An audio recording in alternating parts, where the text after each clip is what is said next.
I think that, we're habituated.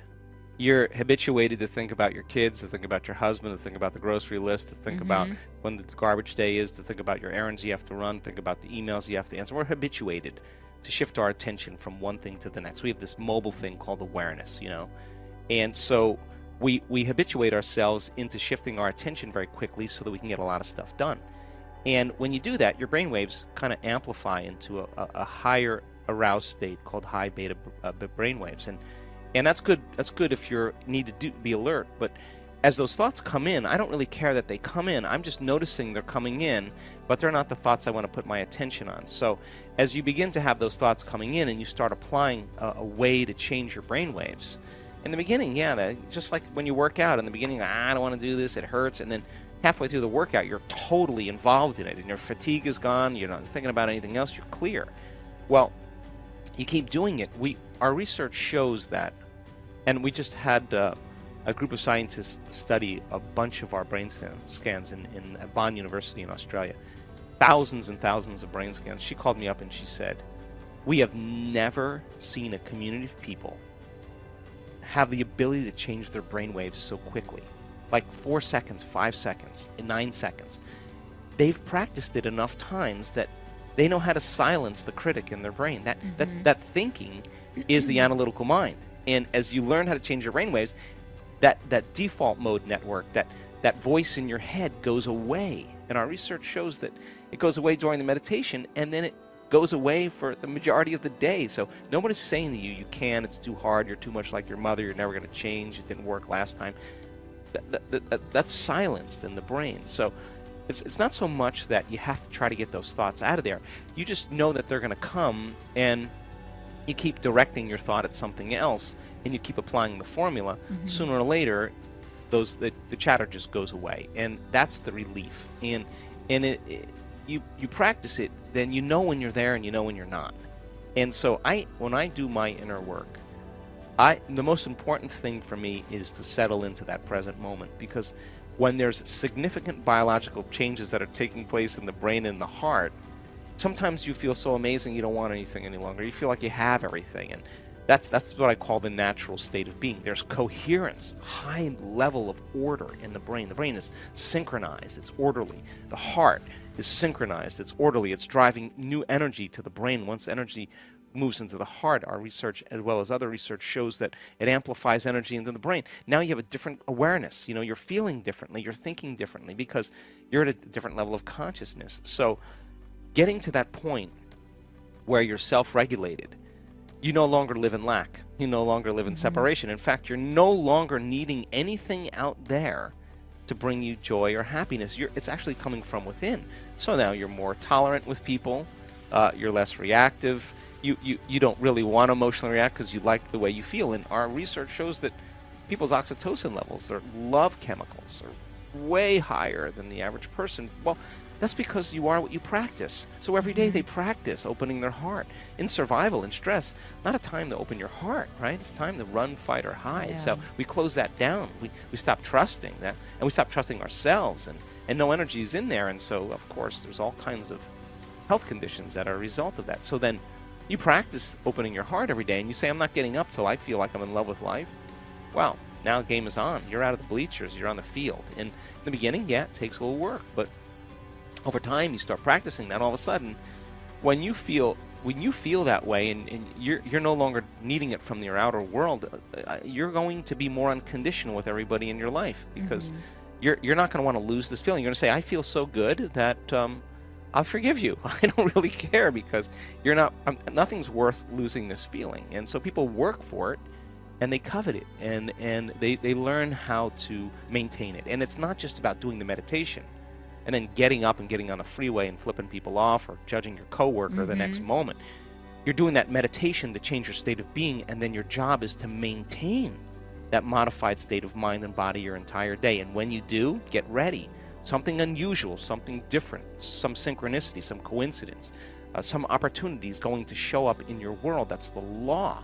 And then all of a sudden, you start believing you're more of the creator of your life and less of the victim of your life. Because victimization is like, why are you unhappy? Oh, because of this person or that thing. And what you're really saying from a biological standpoint is something out there. I'm allowing something out there to control how I feel and how I think, and that's a victim.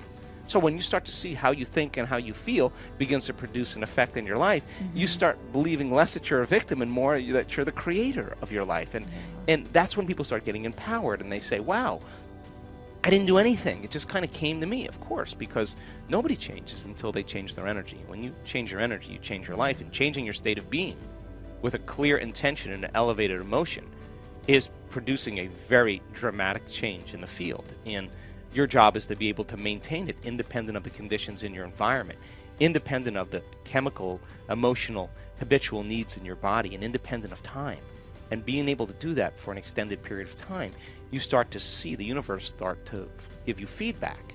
And when you start measuring, wow, you at cause, then you wake up in the morning and you want to do it. It's not like, oh, geez, I got to go create my life. It's not like that. It's more like, oh my God, the magic's happening. I don't want to stop. I don't want to lose the magic. I want to keep going. And so people are enthusiastic and theos, filled with God. You know, they're inspired to create. And I think that we are naturally creators. And so we see profound changes in people's body and their brain in every level when they just keep practicing. A simple thing to do, really simple. It's such an easy thing, is when you wake up in the morning, instead of remembering your problems and getting into those feelings or getting up and doing your routine, sit up, close your eyes, and ask yourself, okay, who do I want to be today? And say, okay, before I create this new person, let me just take a moment and let me just become conscious of the thoughts that I think that don't support me any longer. I can, it's too hard, I'll start tomorrow. You start writing those thoughts down, becoming familiar with those. Then you review your behaviors, even how you speak. Do you complain? Do you make excuses? Do you feel sorry for yourself? Do you procrastinate? Do you judge other people? Just get a list and write those down. Look at the emotions that cause you to fall to a lower denominator every day. And just become aware of those and review those thoughts, behaviors, and emotions. Become so familiar to them, so conscious of them, that you won't go unconscious to them in your waking day. Now, that is the process. That's to know thyself. And it's amazing because you could actually anticipate the thought before it's coming when you get good at this. You're like, oh, no, I'm not going to go there, because you're so aware of those thoughts now, because nerve cells that no longer fire together no longer wire together. So you begin to dampen down the connections in your brain that have to do with the old self. You're no longer having the same thought that's producing the same chemical that's signaling the body to feel a certain way. You're disrupting that process. In the beginning, yeah, that's uncomfortable. The body's been in that familiar state. Then if you say, okay, what thoughts do I want to fire and wire in my brain? And you have those thoughts and put all of your attention behind them. What behaviors? How am I going to be with my husband? How am I going to be at work? How am I going to be on the phone today? Who am I going to make a difference with? And start to review. Just review. Think about and plan who you're going to be. You can't control, anybody is free will, but what you can control or regulate is who you're going to be. So then you say, okay, what emotions am I going to live by the entire day? Let the test begin. That no person, no thing is going to steal my joy today. I'm not going to mismanage my attention and lose the love that I feel now. And you start working on those emotional states and just say, I'm not getting up until I feel that feeling.